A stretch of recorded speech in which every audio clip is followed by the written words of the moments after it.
Well, I have been looking forward to this reading quite a bit, and we're delighted that Bill is here. Bill was a reader earlier in the series, and so this is his second time back. And I've heard Bill read on many occasions, and always very enjoyable. He was born and grew up in Lewiston, Idaho, and has lived in Portland since 1972. He received his Master's of Arts from San Francisco State University and taught at the University of Hawaii, for 3 years before coming to Portland Community College. So he was at Portland Community College for 25 years, teaching literature, composition, and creative writing. And at PCC, he developed and taught a course in Native American literature, which has been a great influence on his own poetry. I also think I want to make a comment now, too. There's a couple people in the back. We've got a couple of seats up here. If you would... Huh? And there's a couple more here, too. Yeah, okay. Well, I'm just saying that because I know one person traveled 45 minutes to get here. And so there's a weather and a traffic situation. And so I was certainly also trying to get people seated up close, but we'll just go with that as it goes along. And I think Bill is going to talk maybe a little bit more about the influence of the course that he developed at PCC as far as his poetry. He's published 5 books: Parzival in 1981, Phoenix Fire 1987, The Turn 2000, Clearwater Way in 2009, and Steptoe Butte 2013. Since 2002, he and Michael McDowell, who is also here and is going to be reading in the spring, have been co-editors of Windfall, a journal of poetry of place, which features poetry of the Pacific Northwest and appears twice yearly. Would you join me in welcoming our poet for the evening, Bill Siverly?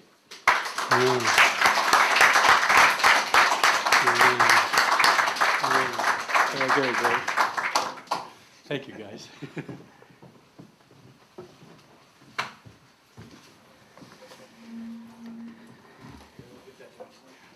Okay. No, everyone can hear? Good enough? Okay. My voice carries pretty well. So it's great to be here. Thank you to the City of Milwaukie and the Leading Library and the Poetry Committee. Great to be here for the second time. I'm honored. The last time, I think, was February 2009. And I'd been hoping that a book of mine would come out in time called Clearwater Way. It did not. It came out in the following May. But I read mostly from it. This time, I have another book called Steptoe Butte, which came out in 2013. So I'm reading it a couple of years later, almost. So, and Steptoe Butte, I have a special price for that tonight for this occasion, $10. So if you are interested in the poems that you hear tonight will be mostly from Steptoe Butte. And then a few poems that I've written since 2013. So the poems just keep on coming, so that's a good deal. The first poem is called November Light. November is my month. My birthday was 5 days ago. So, but it was on Friday the 13th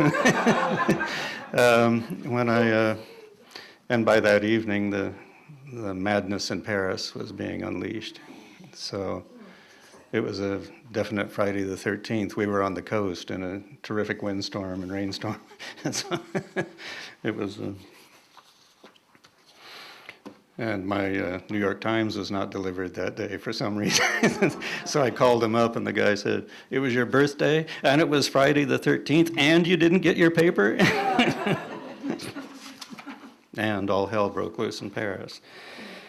But I've written a number of poems about November. About 5 appear in Steptoe Butte. So this one's called November Light. It's set at the Ridgefield Wildlife Refuge in Washington, about 15 miles north of here, which includes a replica of a Chinook plank house, like the ones at the site of the village called Castlapodal, the Chinook village. And the girl in the poem is my granddaughter, Julia, who was then 9. She showed up in quite a few instances as well. November Light. Noontide sunlight falls at the same low angle as the roof planks of the house at Castlapodal. They almost touch the earth. The limbs of an old Oregon oak splay like bronze wings, almost touching the earth. As we approach the marshy lake, a nutria's blunt nose spreads the water behind in a wide V. 6 scrub jays argue over the last bugs of autumn. The girl makes a song, "Happy, happy blue jays." The girl cannot see birds with her binoculars. We creep to a rock outcropping overlooking a wetland. A flock of white egrets bursts skyward like winter light. I see a kingfisher perched on the topmost branch. The girl cannot see it through her binoculars. We come to a slough where blue herons are standing. Geese rapidly surge by in a V seen from the side. On a distant pond, ducks splash each other for space. The girl makes another song, "Happy, happy ducks."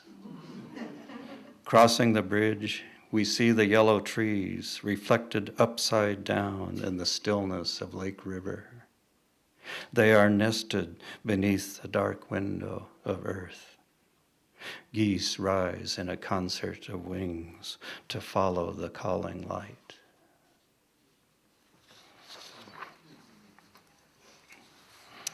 The next poem was the one that was going to be on the broadside.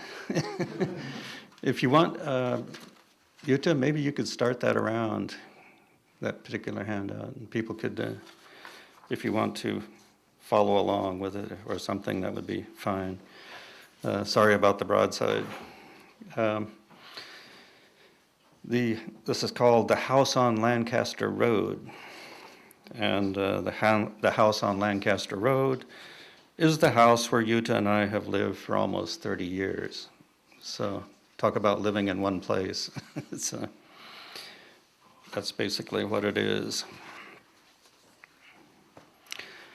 Blackberry vines, broken laurel, and Scotch broom surround the peeling house set on a slope above the road. Built in 53, added onto in 74, the place has seen 3 families passing through like generations of crows and blue jays. Tall firs and cedars shadow the roof, and moss grows deep. An ancient pear tree still bears fruit, or it doesn't. One year, a young man drives up to call on the woman living there. He sees what needs to be cleared away and built. They inhabit the house together, and smoke rises like the moon. The pendulums of antique clocks swing more slowly here. Dwelling there is who they are, and they are always learning to dwell in this house, to occupy its wooden bed, table, and chairs. They stoke a hearth where bitter winter branches burn. In March, the old man spades and rakes to build mounds of composted earth to host lettuce and potatoes. The woman delights in growing things and plants seeds of cosmos that will tickle the blooming granddaughter. One year, the rain will find them gone. The garden will go back to blackberry vines, broken laurel, and Scotch broom. The energy of God, coiled in the dark earth, awaits the human work of care to spiral into waiting sky. Okay, you can see by the handout how the poem is organized. Right? It's a an old form of organization dating clear back from oral literature called ring composition, right? So that, and the soul of it is parallelism and balance. Right? So first stanza is parallel to the last stanza, second stanza parallel to the fourth stanza, and even in the middle I have the first two lines parallel to the last two lines, and then there's a central line, because there's one extra line in the middle stanza, and it's the one that contains a major theme of the poem. We work up to that center line and away from it. Right? It's sort of counterintuitive in most Western art, where you have the big thing at the end. Although it's still possible to have a big thing at the end in this kind of poem too. But, and then, so the middle line, I also, in this particular case, was able to balance with a technique called chiasmus. Dwelling there is who they are, and then you invert that. They are always learning to dwell. So it comes out as the line itself is balanced, and the line it's in the middle is also the balance for the whole poem. How can you write like this? Well, you can. You can train yourself. And it's been very productive for me, partly because the poem feeds itself. Right? It's very organic. Like the poem suggests what else will be in the poem by the time you get to the end. Right? I spent a lot of time on the first stanza because it commits me. Right? But and one of these poems can be very engaging as to write, and so. More about that another time. On the back of that page, there's a bunch of bibliography about where I got the influences that gave me the idea. But from Native American myth-telling, particularly the work of Robert Bringhurst and Del Hymes in interpreting those myths. And then from Catullus in particular. I'm working on an essay about Catullus and this kind of structure, which I think will be fun for Windfall later. And then a couple others, one about Homer down at the very end. Homer is a key source too, especially the Iliad.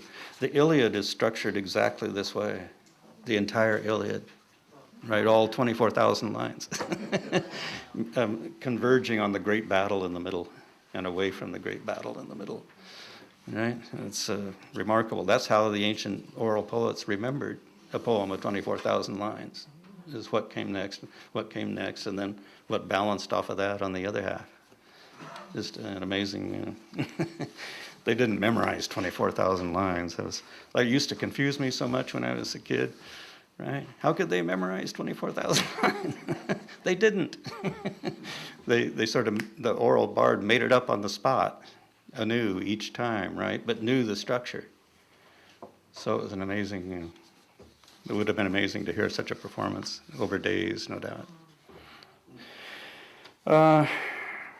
In Steptoe Butte, there are several different kinds of poems, and one kind is work poems, right? Inspired by Clem Stark and Tim Applegate and others who write work poems. And so I thought, okay, I've had a few jobs.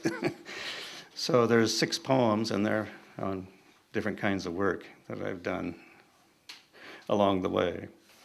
None about teaching. Teaching is, I think, one of the hardest things to write about. Every time I've tried, it's fallen short. But here's one called Widowmaker. I spent time as a teenager working in the woods in Idaho. When I was about 17, right? You know what a widowmaker is? It's a treetop or a branch that can fall and kill a logger. That's, in blunt terms, that's about, or anybody, but yes, but loggers are the ones that are really aware of them, really heavily aware of them. So, piling brush was deadly tedious work, detested by the crew. Between forest fires, a week, a month, or all summer, we were trucked to clear cuts where only bone-white snags and trees too small to take still stood among fresh stumps. The rest was slash, broken bits of bark and branch scattered when giant white pines and Douglas firs dropped through understory. Limbs lopped off and left where they fell. We dragged it all and piled it high for foresters to set on fire when fall rains came. Knee-deep in slash, bare-chested in bone-dry heat, I was chatting with crew boss Art, killing time on the skid road below. Suddenly, Art yelled, "Now that's what I call a widowmaker."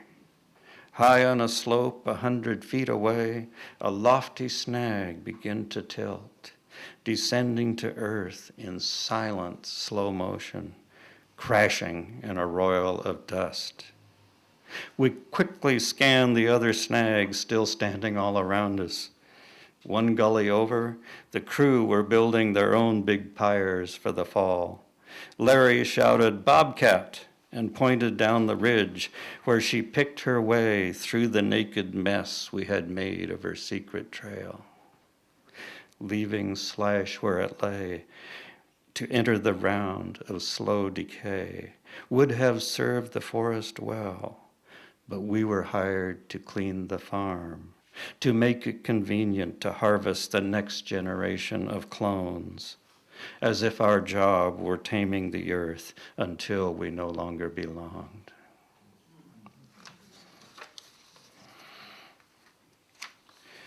Number of poems in Steptoe Butte are set in Germany. I'm married to a German, and we have traveled there numerous times. And sometimes we design little trips to take off to the side. And this is one called The Source of the Donau. The Donau is a great river that starts in southwestern Germany and flows all the way across Germany. And then by the time it gets into Austria and Hungary, it's called the Danube. And then it goes on, and by the time it gets into Romania, it was known by its Greek name, the Ister. And it flows it goes some 2,860 kilometers, long river, to the town of Sulina in Romania on the Black Sea. And it's formed by two small rivers that meet at the town of Donau-Eschingen in southwest Germany. The Breg and the Bregach. They're hardly as wide as this aisle in this room. Right, but they meet in Donau-Eschingen.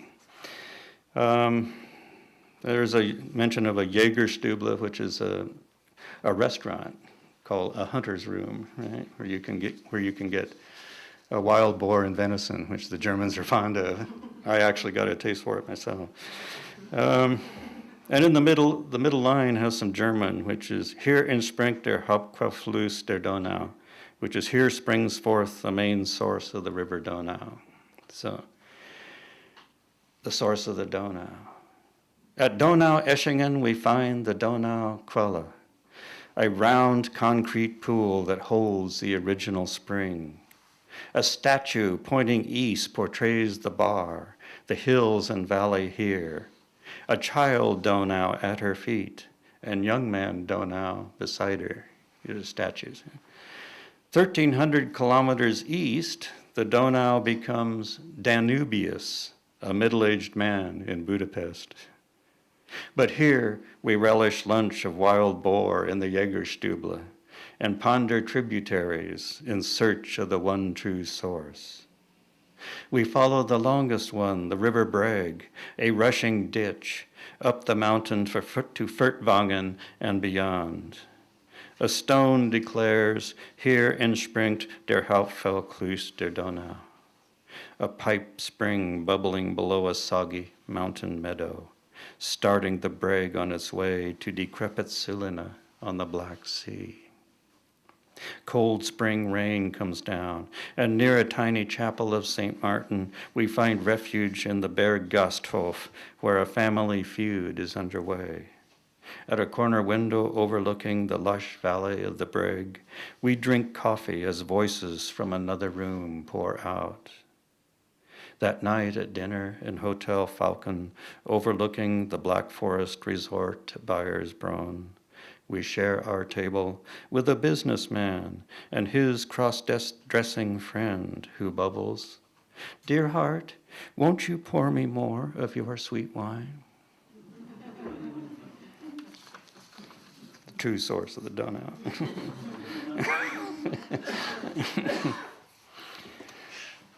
Okay, back home. Here's a poem about the beginnings of Portland, set about 1843, based on Kim Bark McColl's account.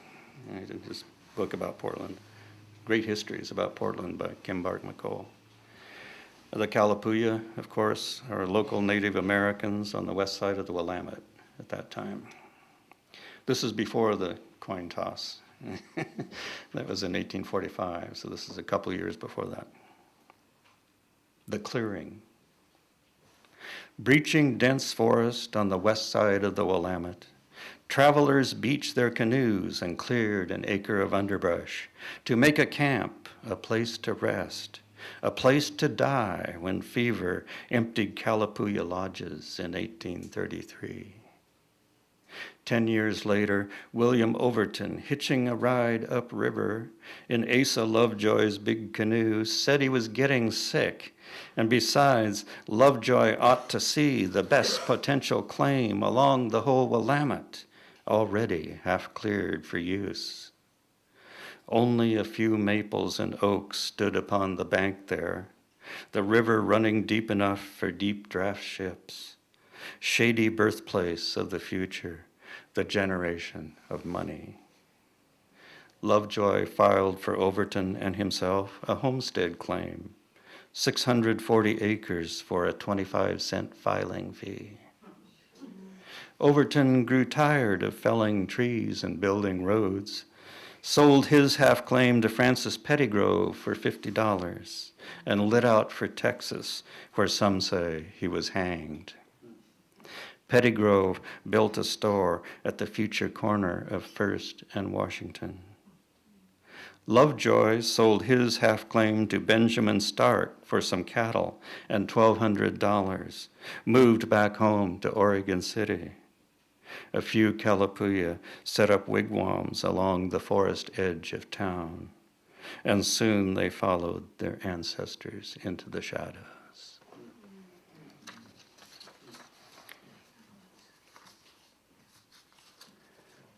The poem of Big Sur.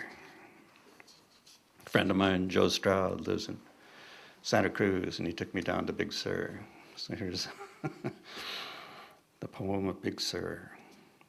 It's really as much about Rilke as it is about, it's my only poem about Rilke. The world is slipping away, falling into oblivion. So only ghosts of places and their creatures linger here. We must transform them all within our invisible hearts, Rilke wrote, to make the world more present in us, to carry things through time. Tumbling precipitously to sea, Big Sur mountains make a refuge meant to be nowhere else on earth. Uncanny blue water breaking white on rocks, like stones Jeffers hauled from Carmel Bay to build his poems. The Big Sur poem is rugged enough to house a flock of condors, 9-foot wingspans gliding coastal updrafts in lingering spirals. Brought back like a dream from the edge of extinction, the condor endures, as inside of us still lives Homo erectus, eater of carrion, invisible after 2 million years. Descending the trail to Smuggler's Cove, we hear the pebbly hiss of North Pacific rattlesnake. Uncoiled and spooked, he rears up and strikes twice, and fear hisses in our blood. He slips away under cover of paintbrush and monkey flower, indigenous to the poem of Big Sur. At Cove's mouth we spy 3 sea otters calmly riding the swells, one snoozing on his back. They don't sense they are endangered, but we do. Our invisible hearts are home to otters now, and condors and snakes. Homo erectus, right? No weapons, eating carrion, right, taken from jackals and lions and so forth, for 2 million years. Homo sapiens has ate about 100,000. It's amazing. Big Hole. Do you know the Big Hole National Battlefield at the southern end of the Bitterroot Valley in Montana? The Nez Perce War of 1877, the Nez Perce fled from Idaho after constant conflict, right, and made it all the way to Big Hole, where they thought they would be safe because they weren't fighting Montana. The Nimipu is the Nez Perce name for themselves. Okay, and 4 massacres are mentioned of indigenous people in this poem. It's a dark poem about massacre. And Mystic, Connecticut, in 1637, when the Puritans massacred 410 old men, women, and children, where Mystic, Connecticut later appeared. Pequots were living there. Sand Creek, Colorado in 1864, My Lai, Vietnam in 1968, and Azizabad, Afghanistan in 2008. Soldiers shot the old man checking on horses. They charged the slumbering camp, gunning down women and children, boot heels stomping the newborn. Yellow Wolf said, "Some soldiers acted with crazy minds."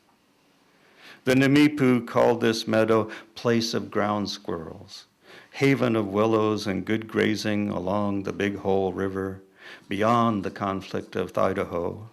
No quarrel here with Montana, the Nimipu not knowing the whites were all of one mind.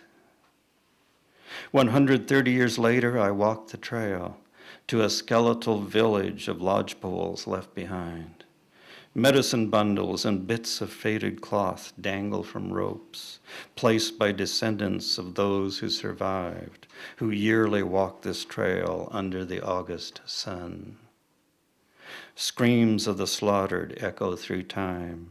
Mystic, Sand Creek, My Lai, Azizabad, unsuspecting villagers caught sleeping or eating or playing out their common ways, older than language or consciousness. When will we Americans, crazy for all that we know, stop projecting our own shadows and fears upon indigenous people around the world? Yellow Wolf said, "The air was heavy with sorrow."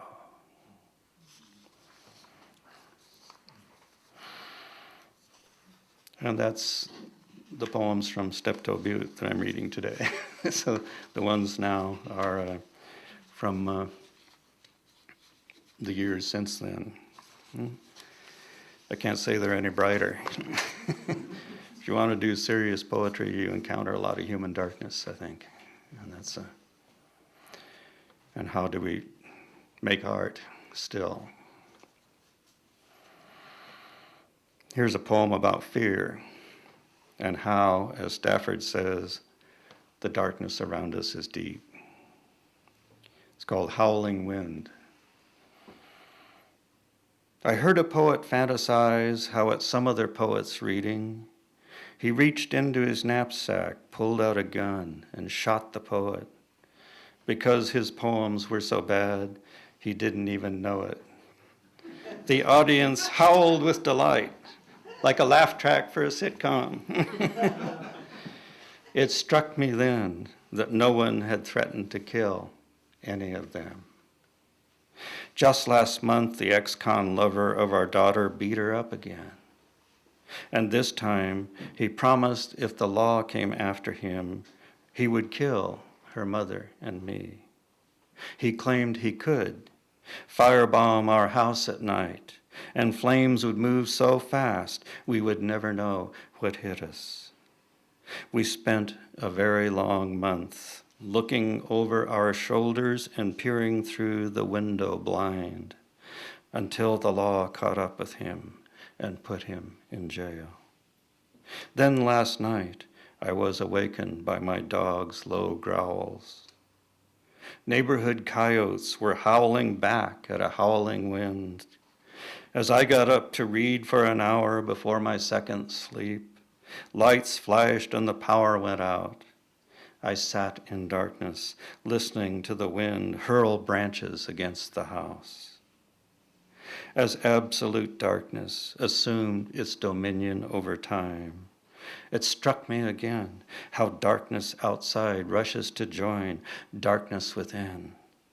The very enormity of it fills the night like wind until we turn and face our fear of the dangerous one.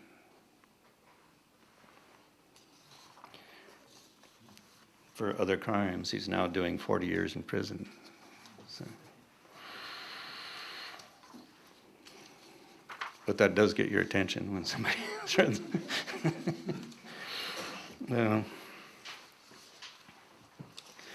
A poem called Full Moon in October, one of a series of 4 on. We've had some great full moons this year, haven't you? Know, amazing. This one actually, though, goes back to 2014, and again, I like to write poems in the fall about the fall, and this is about. It's strung on a series of Octobers in which great things happened in my life, good things, just at the time of year when everything's supposed to be in decline, right? So it's kind of counterintuitive, it's moving against the expectation. Again, Julia's my granddaughter, and here she's 12, so it's 3 years later. Yuta's my wife. A restaurant is mentioned called Yung An, which is a now defunct Chinese restaurant at 20th and Sandy. Today it's a hair salon, the Halo Hair Salon or something, but it took me forever. I forgot the name of it. It took me forever to track it down. I finally, on a reverse, or on an old directory in the PSU library, I finally got it. Took forever. Steptoe Butte, of course, is located in eastern Washington near Colfax. Very old piece of rock, the oldest piece of rock in the West, in fact. It rode over with the continent from the Pangaea when all the continents were one, and when they separated, right? Steptoe Butte was on the coast, and the coast then filled in, right, all the way to what we now have as Oregon and Washington coast. It's an amazing place to visit if you ever want to try it. Full moon in October. The evening of my 70th year, I watched the waning sun withdraw behind the maple trees, leave them tinged red and gold.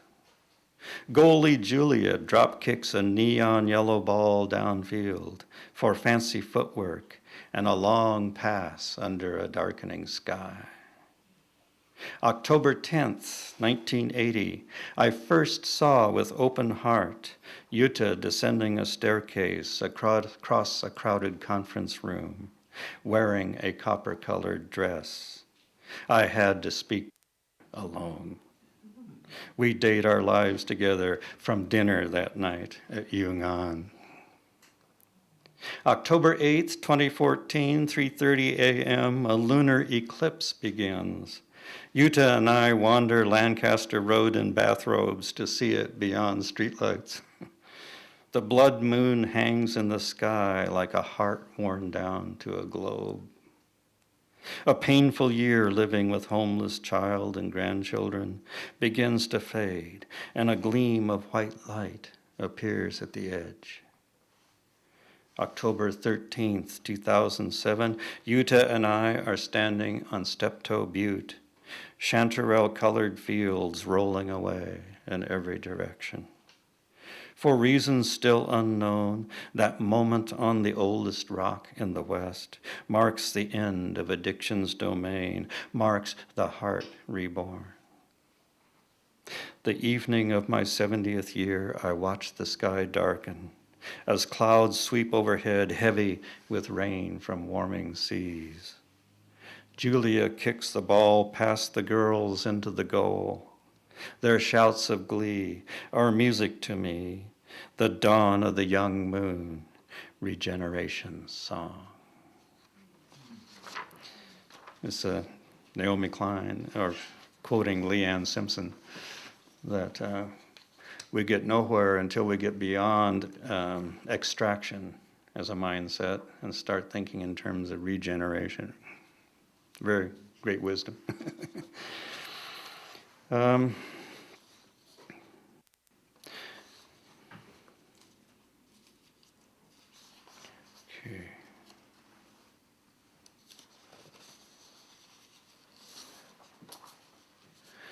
Here's a poem called "The Point of No Return." It's the current issue of Windfall. We have several copies of it back here on sale. It's we're entering our 14th year, right, Michael? So twice a year, we come out twice a year, and this is the fall issue that we have back here. So this is a poem of mine that appears in that issue. It's called "The Point of No Return." The setting is near Marshall Park in southwest Portland. It's about the gods arrive, and then the gods depart, right, in the course of this poem. It's a theme I picked it up from Martin Heidegger, and he picked it up from Friedrich Hölderlin, the great German poet, whose work I'm really getting interested in. It's quite remarkable. And he's beginning to have a revival in Germany as well. Hölderlin died in 1743, I think, so. After spending 36 years isolated in madness. I mean, he was shut up in a tower. I have a poem about that too, but this isn't it. It's called "The Point of No Return." You waken to hoisting and dumping of bins into trucks. Portland garbage collection. You waken to hoisting and dumping of bins into trucks, the slamming of bins back down on the ground. You imagine that spiritual beings have lowered a ramp to disembark like hosts of gods long absent from earth. In afternoon sunlight, 2 coyotes cross broadleaf, trotting from a brushy ravine on the right to one on the left, as if to follow the feeder stream toward Tryon Creek. Dogs Wolf and Nina watch them closely over the genetic divide. Gods are the higher intelligence that lives possess when lives are lived in interrelation. At the point of no return, gods no longer speak to us, and we no longer speak to them. We live in isolation then, as if we had never awakened, for gods are the glow of meaning that lives possess. Those coyotes move like twins on a mission for food. On 18th place, they cross the street again, this time left to right. After staring a moment at Wolf and Nina, they plunge downhill into Marshall Park and disappear. A black hole abides in the way that we live. It swallows climate, whole species, our own children. We hear dogs and coyotes go quiet as gods depart, riding the running board of a truck that grinds up time and space. All right, it's Elizabeth Colbert, and the 6th extinction makes the point it's the way we live that is creating the 6th extinction, right? And whether you're a poacher creeping through the jungles of Africa with an AK-47, or you're sitting in a chair reading a book. That was the most startling line in the whole book for me, because I'm sitting there reading a book. But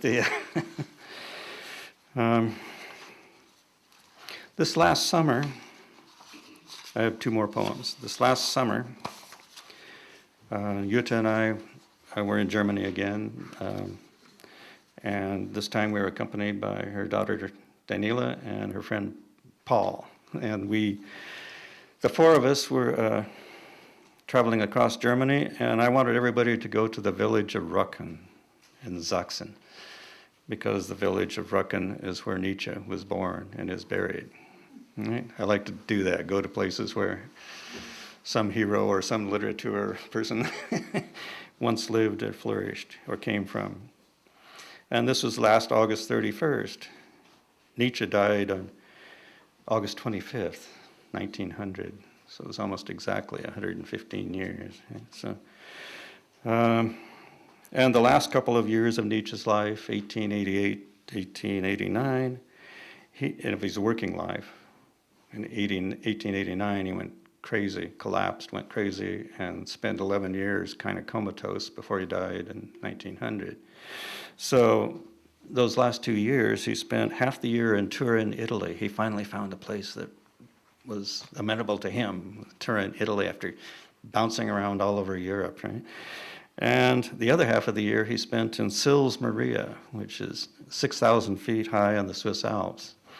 Okay, there's a film out called The Clouds of Sils Maria. Interesting film, but it has absolutely nothing to do with Nietzsche. I saw it, and I was so disappointed. I want the true clouds. So, meditation in Rücken. Friedrich Nietzsche, 1844 to 1900. An hour of Autobahn out of our way, we come to Rücken in Sachsen, the village where Nietzsche was born and found his eternal return. To cracked and crumbling walls dozing under August sun.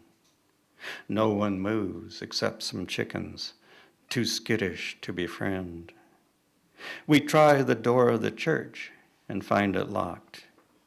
Next door, the pastor's house where Nietzsche was born is locked. God is dead, and no other gods have arrived. The stone church in Rücken sits silent as Nietzsche's grave.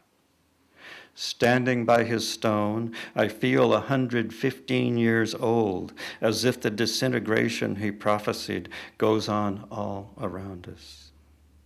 Surely, he thought, out of darkness humans will redeem their existence.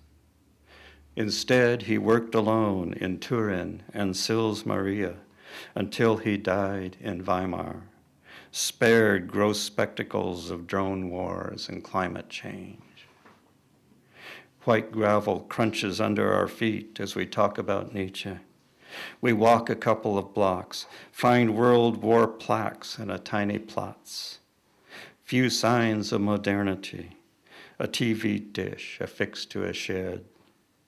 Nietzsche's world lies locked away in Rücken. A white chicken extends her beak to almost touch an outstretched hand, but then draws back as if she knows who we are. After Nietzsche and God are gone, we strangers from the future, deeply immersed in ourselves, hold the fate of everything in our hands.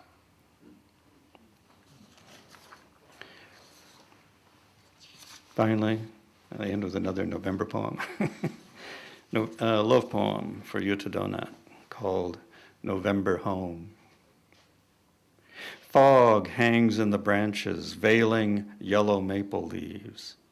Above the damp ground, wood smoke adds its caustic bite to fog. Grown daughters with their miseries of loneliness in marriage pause briefly in the driveway and then fly off on their long migration. Alone at last, we spend the afternoon nesting in bed. We find refuge in old marriage, coming home from previous lives. Our hands of their own accord follow the intuition of skin, as if our bodies had known each other long before we met. Early darkness surrounds us like the breath of large animals. Eyes and thought shut down, we fly with unconscious abandon. Your archaic smile just after sex is always the same. Ancient wisdom shines in your eyes and hair like a winter moon as the pair of us glide to earth on synchronous wings. Rain returns like a revenant visitor peering in windows. It rains gently on the town, Rambo said in a previous life. Time transforms everything, but in our hands, time comes to a standstill like the chime of a clock at 1. Mist hovers in the evergreens, then drifts away on autumn winds. Against the damp chill, we light a fire under a fir log. We read and talk and savor autumnal peace, karma complete. We have found what it means to live on earth. Thank you.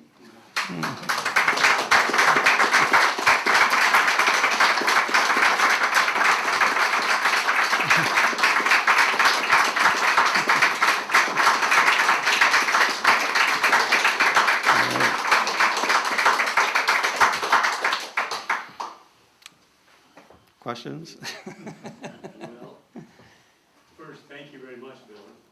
I'm wondering if you would be willing to read one more poem. Which one is that? Green Chain. Green Chain? Green Chain. You like the Green Chain? Another work poem? This is the poem. Is that all right? Another. The Green Chain is, when you're thinking about work poems, one good way to do it is, what is the best job I ever had? I've got that poem in here called The Best Days. And then, what is the worst job you ever had? Actually, that one may come to you first. Even as I say that, you probably have it popping into your mind. It's worth a poem. And so, Green Chain is and it's described in the poem. But I was working in the mill in Lewiston, Idaho, as a kid. Where many people's lives sort of ended working in the mill in Lewiston, Idaho. And it was a bitter place. Green Chain. In the German ideology, Marx wrote that we produce ourselves through labor. My last summer working in the Lewiston mill, I was posted to the extra board so I could be called day or night for any available shift or particular job. I did all kinds of jobs, including 2 weeks of graveyard, inside a dusty, sweltering tower atop the stacker, jumping down, laying out strips of lath, then hopping out of the way before the next layer of boards rumbled down. Green Chain was feared by all of us on the extra board. For a straight 8-hour shift, we stood beside the chain conveyor, jerking 4 by 8 foot sheets of plywood oozing wet onto platform carts, slamming the iron stanchions with a clang. Green Chain sometimes brought us long, wet boards, heavy as God. My father believed in hard work. My father believed hard work built character in his kid. So he picked me up at the mill gate, grinning like morning sun. Every cell in my body screamed with pain. My arms hung on the car seat like pounded meat, my brain bruised with exhaustion. Even then, I knew I was only a temporary tool, and someday most jobs on the extra board would be done by machines. Green Chain was so hard, we were not expected to live. If labor was how I produced myself, I wanted a different job. Indeed. So the worst job. It's a straight 8-hour shift means no lunch. You just go, and maybe 2 breaks in there, about 10 minutes each. But, were there no labor laws? Not so much. That was what you did, So I didn't do that very often. I mean, it was just a killer. I would try to avoid it, and we all did.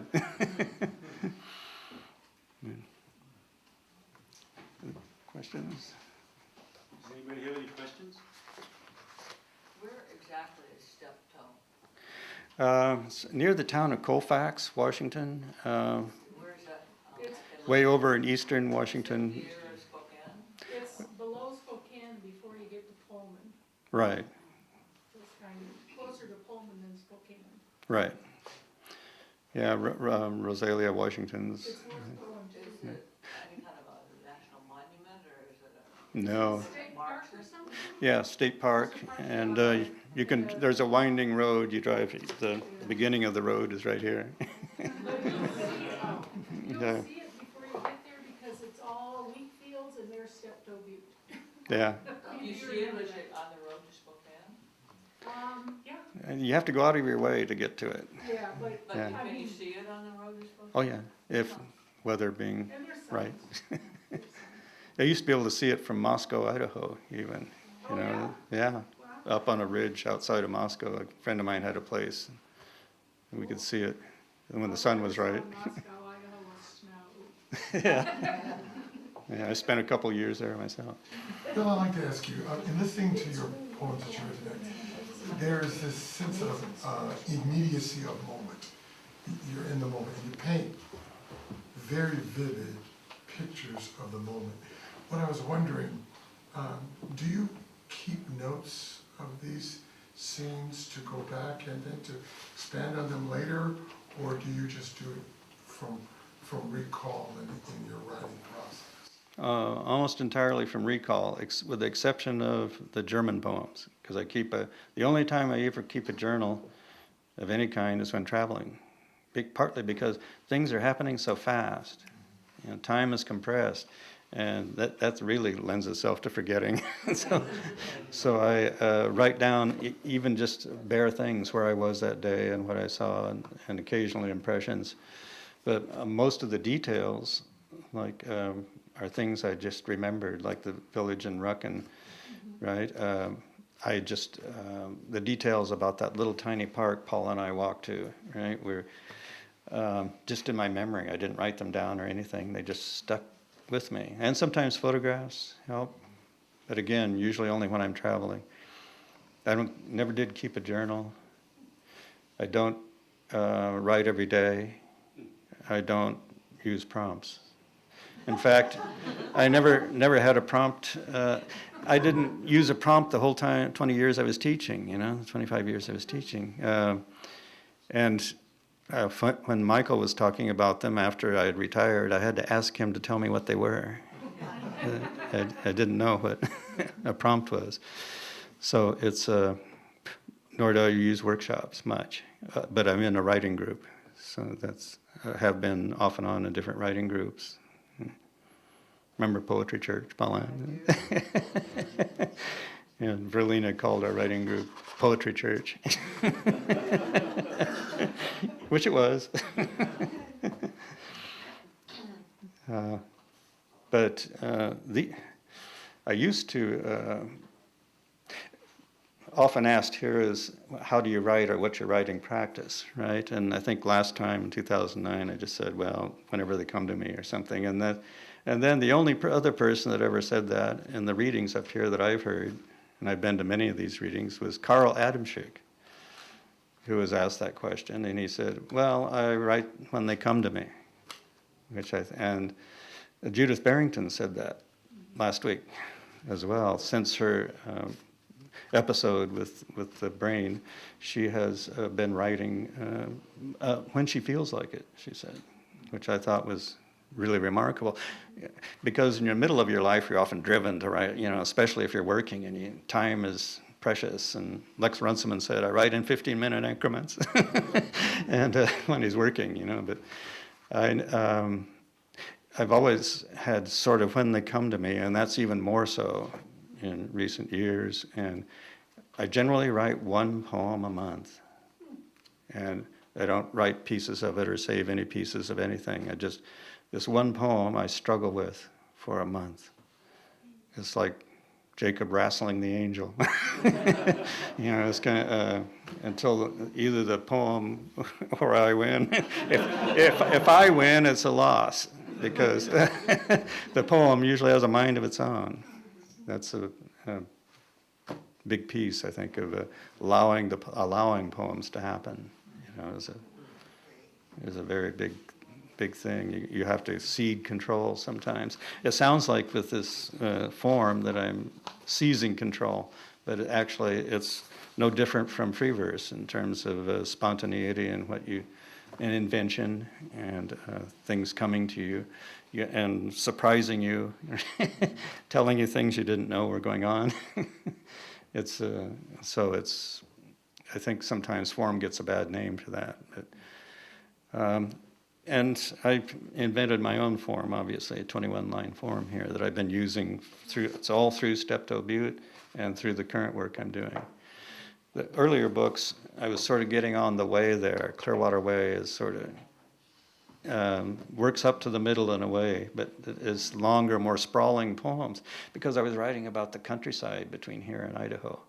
Have you driven up the Columbia River all that way? And the Columbia Basin is just this huge, sprawling landscape. So I wanted a poetry that went with the landscape. I was taking place literally and really getting into it. So towards the latter part, when you get into the mountains of Idaho, the poems sort of scrunch down a bit. They aren't quite so sprawling. I remember when you started bringing poems to Poetry Church that had that fulcrum line Right. in them, and that balance, and as you started to work your way toward your form, it's pretty exciting. Right, yeah, that Paulin came up with the term, the fulcrum line, which is exactly describes that middle line. I thought, Bill, do you find with the new poems since the last book that you are focusing in any way differently in terms of the distance between you and your subject, and or the distance, I mean, how much of a mirror is being shown? Because just the few that you shared with us after reading from the book seemed much more vulnerable to me, personally vulnerable.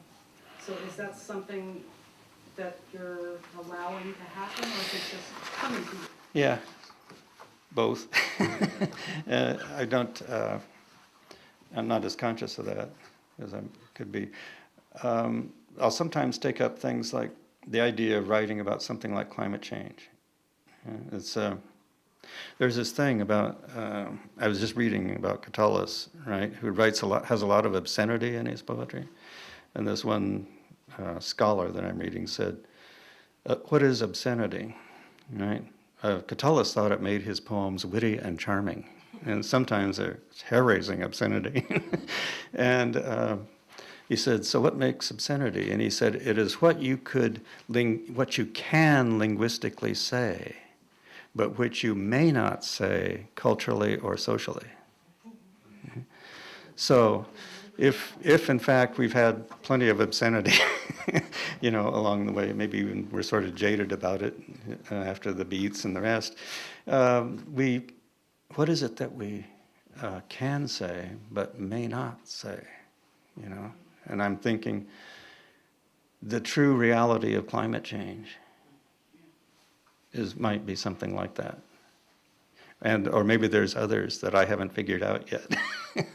But the notion that poetry somehow has this duty or this object to find out what that is, right? What it is that otherwise would not be said. Yeah. And that's one of the great things about poetry, is it can do that. So can novelists sometimes, but they have to spend too much time in character. With poetry, you're granted character coming out of the door, coming out of the gate, as it were. And so you can go into a topic. And climate change has been a thing. Michael and I have both been talking about that in Windfall quite a bit. Like, how does it work in our lives? What is the sense of the future? And if you have grandchildren, you really think about it.